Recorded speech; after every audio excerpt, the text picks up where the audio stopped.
কুষ্টিয়া দৌলতপুর উপজেলা সমাজসেবা সহকারী ফিল্ড অফিসার মোহাম্মদ রোকনুজ্জামান ওরফে লিটনের বিরুদ্ধে প্রতিবন্ধী ভাতার কার্ড করা নিয়ে নানা রকম অভিযোগ উঠেছে।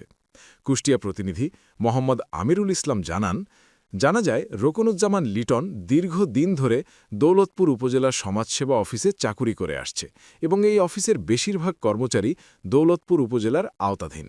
নিজ থানার কর্মচারীবৃন্দরা তারা ইচ্ছামতো বিগত সরকারের আমলে প্রতিবন্ধী ভাতাসহ সকল কাজকর্ম করে আসছে। সমাজসেবা অফিসের কর্মরত কর্মচারীরা তাদের আত্মীয় স্বজনদের নামে প্রতিবন্ধী ভাতাসহ আরও অন্যান্য সুযোগ সুবিধা গ্রহণ করে আসছে। দৌলতপুর উপজেলায় এমনি একজন কর্মচারীর আত্মীয় স্বজনদের নামে প্রতিবন্ধী কার্ড করা প্রমাণ মিলেছে।